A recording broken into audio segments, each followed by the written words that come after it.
qabdani. Si Awurooppaan tun Minisoota irraa nama hasaa jirti moo akkamatti akkana dummaataa deema namni. Osloo nama galee dummaatu argee hin beeku. Jarmanitti illee namni dacha dabalee heddummaatee argaa jirru. Warri Minisoota nama nurraa qooddatan jedhanii akkasitti hin duulle qofa. Gaafa dhaqummoo yoo waa hir'atan natti ka'anii kanaafuu ammumarraan himachuu barbaada. Baga walhortanii baga baay'attanii ammallee nu bal'adhaa. Iskaandeebiyaan tun nama lakkoofsisii xiqqaa. Sirriitti dabalaatii ijoollee Oromoo Noorwee taate hedduu akka duubootan abdiin qaba. Baga wal agarree. Har'a haasaa caalaa marii goona. Waan hin sodaanneef. Muktaar Usmaan gaaf tokko biyya dhufeeti. Yeroo viidiyoo tokko gaafiin wat godhee bakka dhaqan dhoorginaan gurbaan na bira dhaabatu maqaan dha'u fuuraa turraachitu eegale. Ka asitti lafateetitti bakka atitti aangoo qabdutti hagana si gaafate osoo Osloo dhayite dhaabatan si fincaansisan jeen kanaafu Osloo irraa sodaa qabna jechuufi. Magaalaan akka Osloo fi Torontoo magaalaa qabsoowwan gameeyyiin gurguddaan keessa jiran.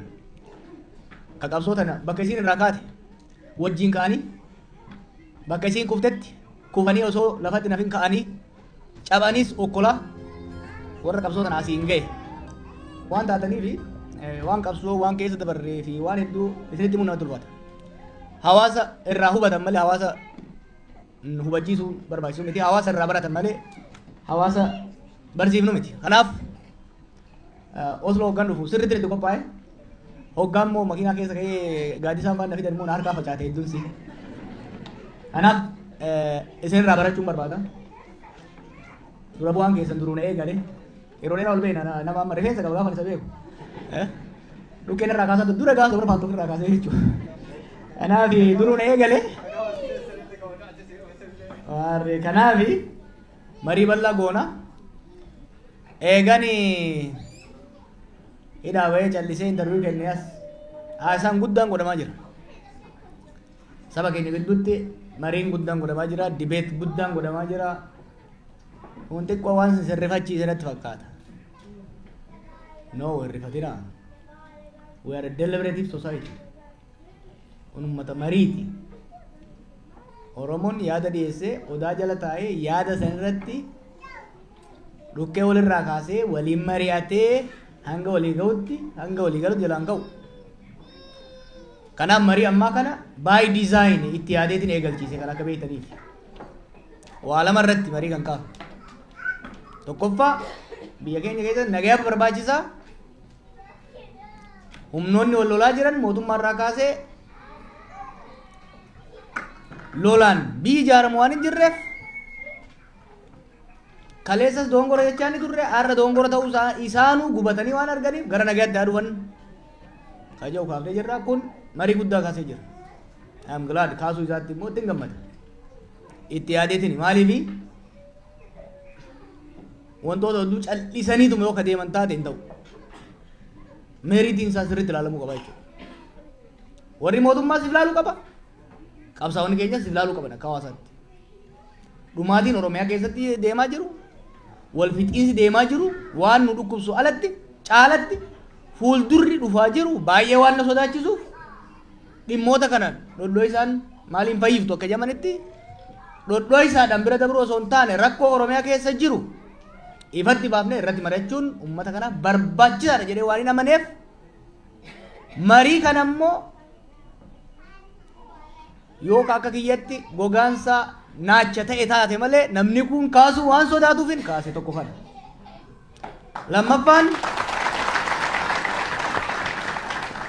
Lammaffaan akeekni ittiin deemnu ifaan ifa ta'uu waan qabuuf. Fafakkeessaa wal sobaa uummata kana sobaa deemuu hin qabnu. Kanaaf nu akka paartiitti irratti marreennee ejjennoo fudhannee ejjennoo dur qabnu kan irra deemnee mirkaneeffanne waan qabnu. Uummata kanaaf kan ta'u saba kanaaf kan fayyadu sirna federaalawaa dimokiraatawaa kan uummanni Oromoo fi sabaaf sablammoonni qeefii irratti ittiin bulchan biyya immoo waliin bulchan dhaabuu qabna kan jedhu yaada dhiyeessinee jirra jechuudha. Kana irratti hiriyoonni biyya dhukkeen irraa kaasaa jiru. Kuni bareedaadha. Barbaadeetiin jechuudha. Now we are talking. Amma Oromoo keessatti amma Oromoon waa'ee Oromoo haasawuu eegalee jira jechuudha. Mana hidhaa keessa teenyee wanni ilaalaa turre Oromoon waa'ee ofii dhiisetti waa'ee ormaa laala. Waa'ee ormaa haasaa ture. Maal nu rakkoo dhabneeti? Maal nuti rakkoo dhabneeti? Namni keenya dhumaan jiru ka dhumaati ormaa boo'uun gaarii. Ofii boo'uu qaba namni. Qabsoon teenya dagamtee rakkoon uummata keenyaa dagatamee qabsoo ormaa goonni keenya dagatamee goota ormaa lalisuurra turame namni. This is not acceptable. Sabni guddaan akka Oromoo dhimma isaa mari'achuu qaba. Oromoof dabartu malee nama biraatiif naannoo sanii dabartu. Kanaaf mariin amma godhamaa jiru, dibeetiin amma godhamaa jiru, lolli jecha amma godhamaa jiru saba kana ni fayyada malee miidhuu sodaatina. Sirriitti dibeet goonati gadi buune. Ishuuleen hedduun bayaa jiran. Kanarraa kaanee mariin amma godhamaa jiru marii constructive ta'e. Namoonni amma tokko miiraan deemanii wal kokocholuun jiraachuu danda'a. Tana daran illee keessa dabarre beektu miti baroota 2011 baroota 2001 2003 2004 dabanat faal tokko oo dargoggooyyii taate malee warri dulloomin beekna. Tana caalaa keessa dabarre qaramne keessa dabarre jechuudha. Ammallee konfiyuuna keenya keessa ni baana. Kanarraa ka'uun yaadota lamaa tokko dhiyeesseetiin waltajjii isiniif kenna. Mariin ammaa kun maalirraa ka'a? Confusion afaan fajjiin amma uumamee waggoota lamaan sadan afran dabre kana uumamee kun maalirraa ka'e? Afaan fajjiin jira. There is a confusion waggoota afran dabre kana keessatti. Confusion santu amma mariidhaan dhooyaa bayaa jira. Confusion kun maalirraa ka'e jennee hoggalaalle if duuba deebi'uu qabna. Waan qabsoon teenya keessa dabarte tokko tokkoon xiqqoo dabarru ilaallu. Qabsoon teenya Haile Sillaasee irratti eegalte. Zaman Haile Sillaasee san hoggaa Haile Sillaaseen kufu qabsoon teenya 75 hamma 79tti confusion akkanaa kana keessa seente. Maaliif? 91 mallasaan dhufetti gaafii Oromiyaa jiru naannoo Oromiyaa akka dhaabattu ayyame. Gaafii qubee ni deebise, afaan Oromoo ni deebise. Gaafii eenyummaa ni deebise. Kunis qoqqoodama fide. Fakkeenya tokkoon barruu tokko dur kan indoo isaanii darraabs tokko warri agartan. Transforming Oromo Movement kan jedhu I think 2009 moo 2010 kan hin barreesse. Tarsiimoo qabsoo qeerroo kan itti baafne jira barruu gara fuula 40 amma iccitiin qabu dubbisuu dandeessan. Barruu san keessatti wanni nan kaa'e tokko ture. 91 irraa kaasee haga tarii 2010 boodatti hawaasa keenya keessa afaan fajjii fi falmiin guddaan murnummaan guddaan dagaagee deemaa ture. Maddi isaa maali hoggaa jettan 91tti gaafiin Oromoo gamisni deebi'ee gamisni waan hafeef. Gamisni deebi'ee gamisni hafe. Fakkeenya tokkoon kenna barruusa keessatti. 92 fudhadhaa. Sochii Oromoo Galaasaa Dilbootti hoggana. Uf duba deebi'a.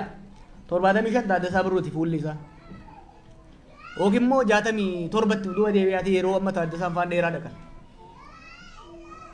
Taaddasaan dheeraa dhaqee alagaa jalatti bulaa jirta. Alagaan si saamaa jira. Afaan keetii fi aadaa kee si ukkaamsaa jira. Yoo jeeni qonnaan bulaan dheeraa qonnaan bulaan Arsii fakkeenya baay'een barbaadu. Maaliifii siis ofii irboo safara. Maaliifii mana murtiitti bakka araddaatti si maabaloon dubbata.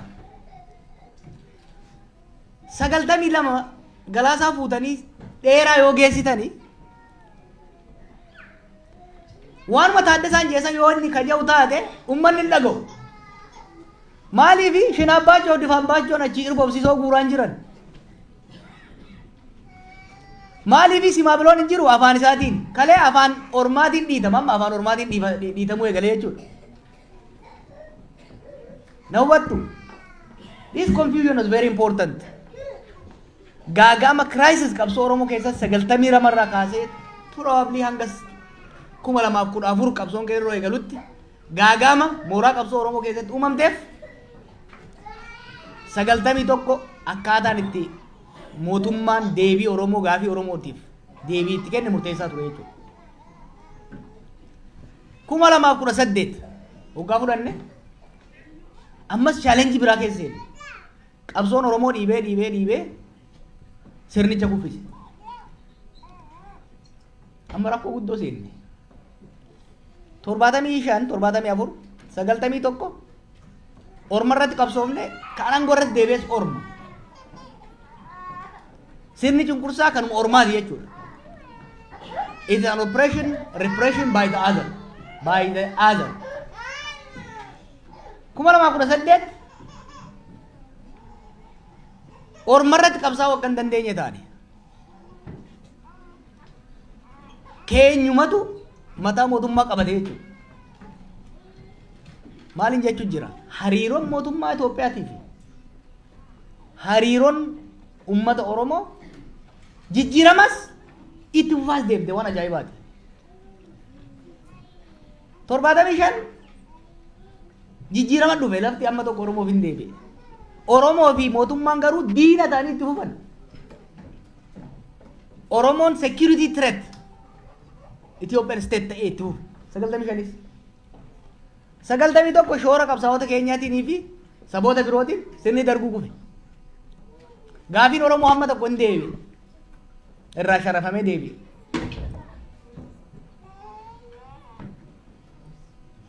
Miidhamte? Dargaggeessaa waan taatu mataa jabaa qabda.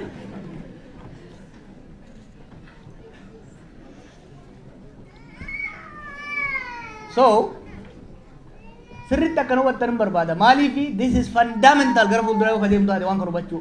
Hariiroo the relationship between Ethiopian state and the Oromo continue to be securitized despite so many changes. 95 lafti deebinaanis diinummaan mootummaa Itoophiyaatii fi ka Oromoo hin jijjiiramne mootummaanis Oromoo akka diinatti ilaalu Oromoonis mootummaa akka diinatti ilaalu itti fufe. 91 gaafii silaa ijoo Oromoo jedhamu hammi tokko hin deebi'e garuu Oromoonis mootummaa akka diinatti ilaalu itti fufe mootummaanis Oromoo akka diinatti security threat itti ilaalu eegale. Itti fufee jechuudha. Jijjiiramni jira beeka. Hamma tokko lafti deebite. Hamma tokko gaafiin afaaniif gaafiin naannoo deebi'e 91. 2018 orma qabsoomne orma ofirraa kaafne keenya ol baafne.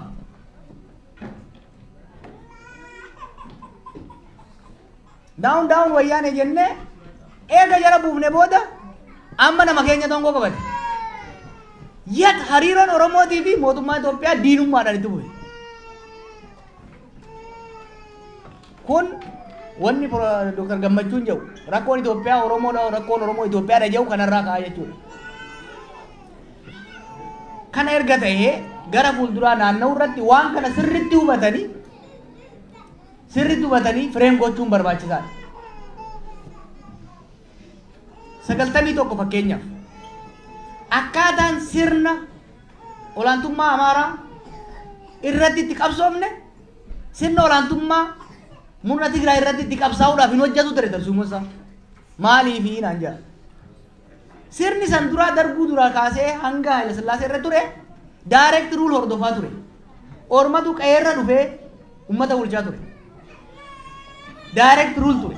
More French style ture.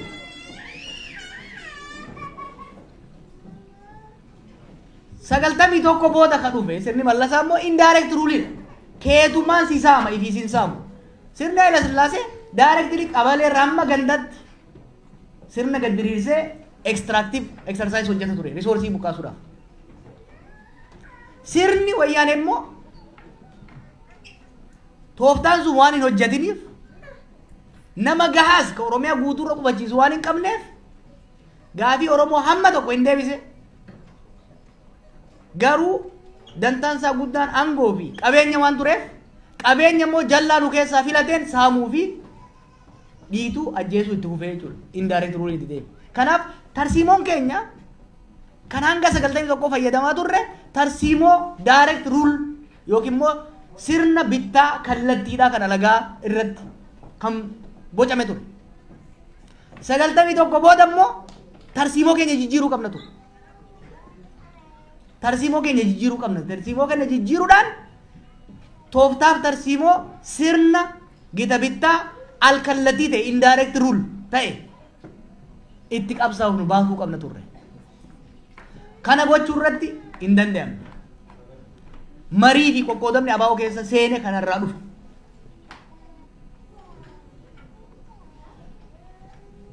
Fast forward to 2018.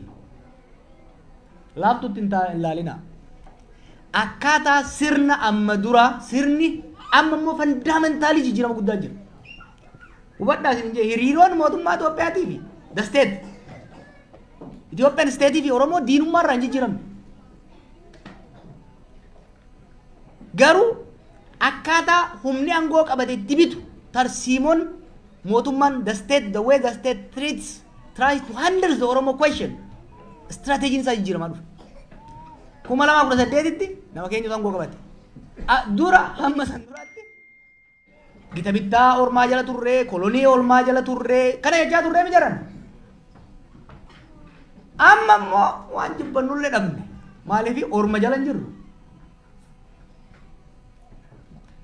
We must understand kana sirriitti hubachuun barbaachisaadha. Gara fuulduraa deemne yoo jennu taate dubbiin 2018 booda hariiroon sirnichaatii fi uummataa diinummaa ta'ee itti fufus tooftaaf tarsiimoon sirnichi ittiin deemu kan sirnoota amma duraatirraa adda ta'uu hubatuun barbaachisaadha. Takka jeen irraa bu'a. 75 sirni darguu gaafii lafaa deebise. Gaafii belbeltuu yeroo sanii gaafii lafaa turte deebise. Gaafii belbeltuu gaafii lafaa turte deebise. Eega gaafii belbeltuu deebise maaliif Oromoo wajjin diina ta'e itti fufe? Maaliif sababni isaa Oromoon gaafii paakeejii ta'e qaba. Gaafii sadii jenneera amma dura. Abbaa biyyummaa jalatti kan deebitu. Eenyummaa ofii kabachiisu. Qeefii irratti qabeenya ofii irratti abbaa ta'u mootummaa isaa ta'uun filachuu. Mootummoonni dhufaa dabraan garuu kana keessa takkuma qofa takkarraa nusa ishii fuudhanii deebisaa deeman. Kanaaf Oromoon gaafii deebifte sanii hin gammadaa hin dammaqa. Taafte saniif immoo qabsoo isaa itti fufa. Qabsoo isaa itti fufuun sun immoo mootummaa isaa ni darara. Kanaaf hariiroon diinummaa the securitization of the relationship between Oromo and the Ethiopian state continued. Kumala sagaltamii tokkotti gaafii ijoo Oromoon yeroo san ittiin socho'aa ture warreen dura turtallee hin beektanii gaafii Oromiyaa dhaabuu gaafii afaan ofiitiin barachuu ni deebise. Garuu gaafii guddicha tokko hin deebine. Maaliif? Oromoon Oromiyaa dhaabbachuu barbaadeera, afaan ofiitiin barachuu, aadaa fi guddifachuu barbaadeera. Garuu waan tokko barbaadeera san caalaa. Oromiyaa fi irratti ifiin bulchuu barbaade. Afaan fi aadaa fi ifiif guddifachuu barbaade. Kana gochuudhaaf immoo mootummaa ofii qabaachuu qaba ture. Mootummaa ofii filate. Sirnichi immoo hamma tokko irraa kennee mootummaa kennuufii dide. Kanaaf hariiroon diinummaa itti fufe. The way the state functions is very interesting. State only yang kun afaan Oromoo waan hin jirree fi mootummallee miti, governmentii miti, state. 2018 gaafiin guddaan nuti oofaa turre sirni alagaa kufuu qaba. Sirni Oromoo dhufuu qaba jennee deemne. Inuma dhufe. Nama Oromoo aangoo irra nu kaa'e sirnichi. Sirna Oromoo garuu ijaaruu hin dandeenye. Maaliif Oromoon kan gaafate ormi akka nurraa ba'u barbaanne irra garuu nama nu barbaanne nama nu filanne sirna nu filanne kan nu bulchu barbaanne sirnichi abbaa irree nu kenne jechuudha. So unfortunately hariiroon mootummaa Itoophiyaatii fi ummaticha jidduu jiru hariiroo diinummaa ta'ee itti fufe. Kana sirriitti hubatanii deemuun barbaachisaadha. Akkamitti haa deemnu? Bakki irraa ka'uu qabnu tooftaaf tarsiimoon mootummaa Itoophiyaa Ethiopian state jijjiiramuusaa akka duritti alagaa irratti orma irratti qabsaa'aa akka hin jirre keenyuma irratti akka kalee agaaziin hin jiru sirni darbuu hin jiru amma kan jiru keenyumatu keenyaan wal lola jechuudha. Kun nama baay'ee dhaabni kanfamuu diduu danda'a. Miti. The state has reinvented again using our own men and women. Haala kana keessatti fuuldura Oromoo yoo carefully deemuu baanne waggaa 20 wayi qisaasne jijjiirama sirna darbuutirraa gara wayyaanee dhufe san sirritti hubannee tarsiimoo jijjiirama saniin madaalu baafnee deemuu dadhabuu keenyan gara waggoota 20 wayi qisaas boodarra kana hubannee tarsiimoo saniin gitu keessaa tokko ni yaadattan. Tarsiimoo saniin gitu keessaa tokko qabsicha gara magaalaa galchuu, qabsicha gara lafaa fi risoorsiidhaan wal qabatu middle class ta'ee wal marjii godhe kanaan wal qabatu jijjiiruu ture. Bal'aadha yeroo biraa kitaaba keessatti barreessee waan jiru ni agartan. Amma hoo sirna abbaa irree alagaa irratti qabsaa'uun fi sirna abbaa irree ofii irratti qabsaa'uun tarsiimoo adda addaa hordofuudha qaba. Ara xiqqoo teoreetii kaaliin ta'e dheengadda ijoolleedhaaf ibsaan ture bakka biraatti. Sirna abbaa irree ormaa jechuun nama alagaa lagagamaa dhufee waa si jalaa fuudhe yookiin immoo si miidhe abbaan keetis adeerri keessi obboleessi keetis si wajjin ka'eet reebee ari'ee yoo barbaachisaa ta'e ajjeesee haaloo siibaa tokko ta'e jechuun maatiin kee orma kaasuu sirna abbaa irree ormaa akkasiin irratti qabsaa'aa ture. Sirna abbaa irree mataa keetii jechuun immoo nama jallaa obboleessa kee jallaa jechuudha. Obboleessi kee jallaa yoo si falate yookiin immoo hatee yoo si miidhe si araarsuudhaaf waan isaame si deebisuudhaaf maatiin si bira dhaabachuu danda'a. Caccabsee daaree akka godheen haaloo irraa baay'ee jette garuu maatiin kee bakka lamatti baqaqa. Haateetiif abbeetu waliin ta'an. This is fundamental laafuutti ilaaluun barbaachisaa miti jechuudha. Akka kalee deemnen karaa kalee deemne jennaan we will go to a very dangerous path. Tokkoffaa tokkummaa Oromoo rakkoo keessa galcha. Maatii keessan beektan maatii keessan namni lama wal lollaan haga fedhe tokko jallataa tokko qajeelaa haa ta'u maatii addaan baqeessa. Oromiyaa keessatti maatiin Oromoo adda baqaqee jira amma. Oromoon keessattuu baay'ee bifa nama gaddisiisuun sheexana fawra godhaa jiru hin beeynu keessattuu Wallagga keessatti Shawaa Lixaa keessatti Shawaa Kaabaa keessatti Gujii lamaan keessatti nama jajjabaa qofatu ajjeefama. Jaarsa jabaa, abbaa qabeenyaa jabaa, barsiisaa jabaa kan nama walitti fiduu danda'u. San qofaa miti. Walajjeechaan ta siyaasaa bira dabartee kan dhuunfaa ta'aa jirta. Personalized violence is coming.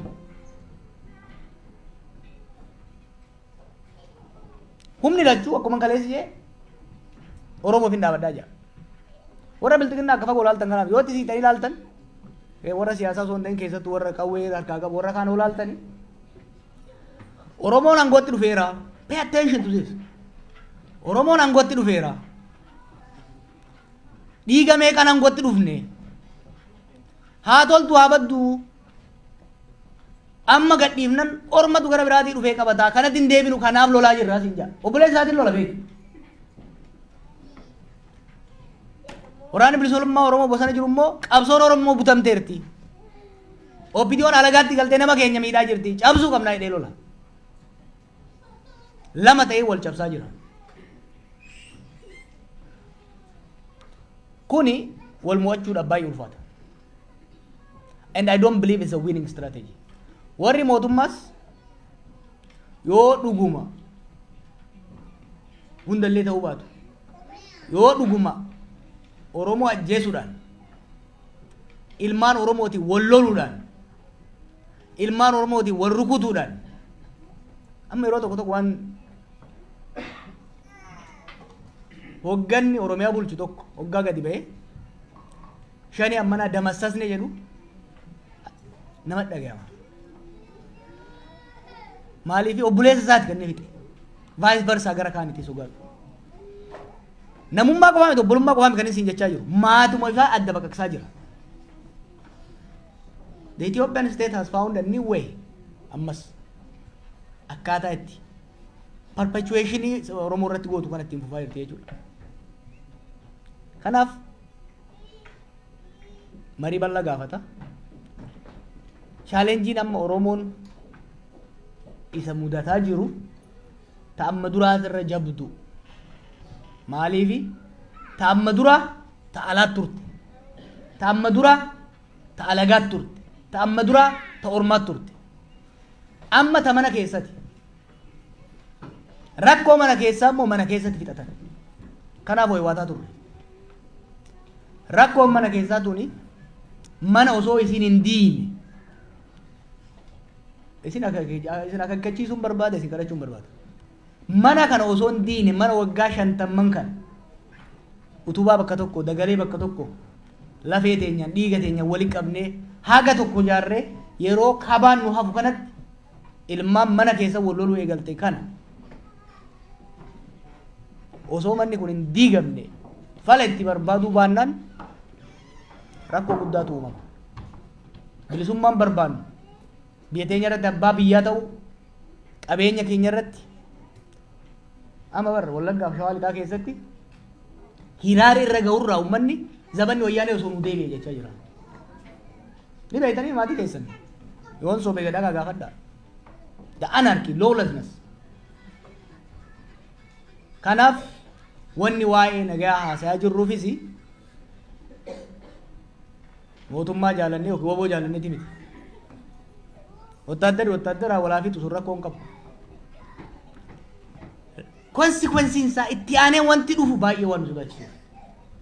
Qabsoo Oromootitti illee guufuudha malee gara fuulduraa waan hin tarkaanfachiifneef. Oromoon kan qabsaa'e hiyyummaa keessaa ba'uudhaaf. Mootummaa isaa ta'uu filatee abbaa irree jalaa ba'uudhaaf. Qe'ee isaa irratti nagaan ollaa wajjin nagaan qotatee daldalatee jiraachuudhaaf. Har'a garuu warri godinoota xiqqoo nagaa qaban irraa dhuftan illee hedduun boonina. Ibiddi kun bakka hunda ol gahaa jira. Mana hunda waliin gahaa jira. Kana dhaabsisuu baannaan akka kiyyatti rakkoo guddaatu dhufa. Kanaaf akka kaafaa'uttis akka mataa kiyyattis wanni jechaa jirru wanni amma ta'aa jiru kun qabsoo Oromootiif guufuu guddaa Oromummaa fi Oromiyaadhaaf balaa hamaa fidee dhufaa waan jiruuf mootummaanis akka mootummaattis balaa guddaa waan itti fidaa jirtuuf biyyallee qilee buusaa waan jiraniif qilee kanarraa dhaabanii akkuma Oromoo wajjin wanni ajaa'ibaa Oromoon gara walitti jabaata Oromarra. It's ironic, isn't it? Ani hedduun gammada uummata Tigraay isin qabsaa'uu keessaniif hedduun isin hin boone haaloo akka hin qabanne uummata dhugumaan mirga namoomaatiif qabsaa'u akka taatan mirkaneessitanii jirtan. Uummata Tigraayiif gargaarsi dhaqaa jira dabalee dhaquu qaba. Oromiyaa keessatti uummanni miliyoona tokko tuqaa 5 buqqa'ee jira. Abbaa kanaa jee namni garagalee ilaalu hin jiru. Namni tokko. Oromiyaa keessatti guyyarra namni 10 20 dhibbaan ajjeefamu. Loltuu miti kan isin jechaa jiru. Jaarsi biyyaa, qonnaan bulaan, daldalaan, dubartiin. Akkuma inni eeggate Jarmanitti jee namni abbuma argeetu ajjeesa. Poolisiin ni ajjeesa, kun ni ajjeesa, kun ni ajjeesa. Eenyu du'e? Eenyutu ajjeese? Maaliif ajjeefamee hin jiru fuudhanii nama waalu? Namni desensitized ta'aa dhufe. Kun immoo fuulduree keenya irratti rakkoo guddaadha uumaa. Kanaaf hamma dandeenyetti humnoonni jiran waan mana keessaa kan asirratti naa jabeeffadha. Akkatti namni keenya orma caalaa walitti garaa jabaatu. Lola ormaa araaraan fixanii wallola orma wajjin qaban araaraan fixan. Ka ilma ayyaa wajjin qaban immoo qawween fixuu barbaadan. Waay! Kanaaf kanuma jechuu barbaada. Inaas hojii garuu namni mirkaanii buna kanan si'a galatooma ceerraa isin kenna.